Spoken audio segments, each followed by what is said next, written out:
All right, if you are trying to look and feel better today, we are checking out some popular health trends to see which ones are worth the hype. Here to help us out is Dr. Roshini Raj, Associate Professor of Medicine at NYU Langone Health. I'm happy you're here today. Me too. Because there are so many trends, and I'm wondering if they're worth the hype. And we've asked, like, we've been like, what even is a peptide?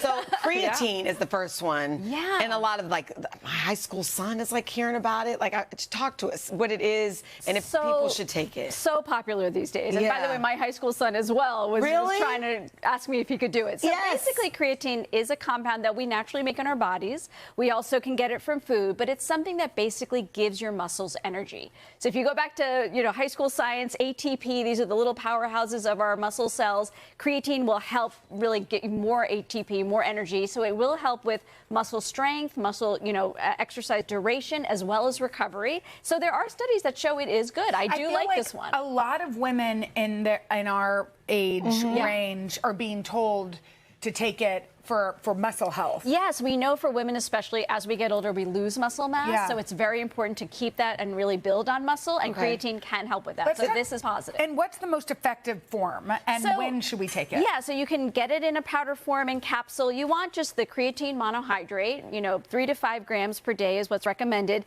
but you can choose whichever form factor you like. You can put it in water, you can put it in a smoothie. Some people feel that actually taking it with protein will help the absorption, but really timing any time of day doesn't matter. Can you taste it? It's not a so little. bad. It's a little. And not in the smoothie. Just a little, yeah. And I just want to point out, though, that if you're not exercising, like doing weight training, muscle strength, then it's not really going to just give you muscle by sitting on your couch. Okay, so you got to What about for brain health? Good question. And by the way, for the muscle strength, the studies are in people under 60, so just keep that in mind. That's really where the data is. For brain health, they're looking at actually older people. Does it work or not? Preliminary studies are somewhat promising, but we really need more data before recommending it. Yeah. Okay, now we're moving on to something we know nothing about, which is peptides. And everybody is talking, a lot of celebs are talking about injecting peptides for anti-aging. Or is there any data to support that? So first of all, peptides.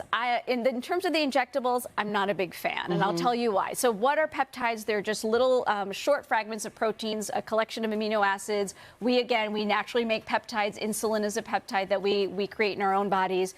And there are medications based on peptides, like the GLP-1s that so many people are taking. That's a peptide medication. However, the injectable peptides that you're getting without a doctor's prescription, purportedly helps with longevity. There is really no good data supporting that. Okay, and what's the difference between this and in creams? Like there are all sorts of skin creams. Yeah, so actually the peptides in skincare lines actually can be beneficial. So it can help the growth of collagen. So topically applying peptides can be helpful. Taking collagen supplements can be helpful. The injectables, however, really not great data showing it does anything. Okay. Let's move on to fibermaxxing. Yes. What is that? So I think you ladies know I'm a huge fan of fiber. I know. Wait, is this fiber? Chocolate? Yes, so surprisingly, dark chocolate actually has a good amount of fiber. I thought it was like injected or something. No. Make sure it's dark chocolate, because milk chocolate doesn't have as much cacao, which is where we get the fiber. I'm a huge popcorn fan. I can tell Jenna is, because she started eating it way back then. Black beans, a great source of fiber. But when you talk about fibermaxxing, what that means is people are kind of dramatically increasing their fiber, which is a good thing. However, you need to go gradually. Yeah, it sounds like a stomach ache. Exactly, especially the beans. What did Mateo say? Pain. Diaper maxing. That's what he said. Exactly, but it is true that 95% of Americans are not getting the recommended amount of fiber. I feel like I'm not getting enough fiber. Yeah, it's like 25 to 30 grams. You need to really pack it in. And by the way, psyllium husk supplements can also be helpful. Okay, awesome. All right. Next, biohacking. A lot of AI companies. Oh, wait. This one, not this one yet. Yeah, we're getting to that one. All right, so a lot of AI companies are investing in longevity. There's this Netflix documentary about Brian Johnson. I've heard of his story on NPR. Anyway, he wants to live for a really long time. Yes. What is the truth behind this whole biohacking situation? I think what I'd like to say about this is people are spending a lot of time and energy on the latest biohack and doing the deep research. The truth is the healthiest thing you can do is stick to a mostly plant-based diet, keep moving, exercise regularly, focus on sleep, stress management. Those things have been proven forever to really extend your life. People do biohacking, but then they're drinking every day. So for people who don't know what it means. I think biohacking is this trend where people are really just trying to find the cure for death. To live forever. But what are some of the things they're doing? They could be doing infrared, saunas, hyperbaric oxygen chambers, like basically anything and everything that they think is going to prolong their life, as opposed to the basic. And they do it all at once, so it's like, you know, he's not, you know. And by the way, the billionaire you mentioned just came out yesterday saying he has an autoimmune disease. I saw that. There's no prevention for a lot of this. No, and All right, here's the next one. I don't want to pass through here.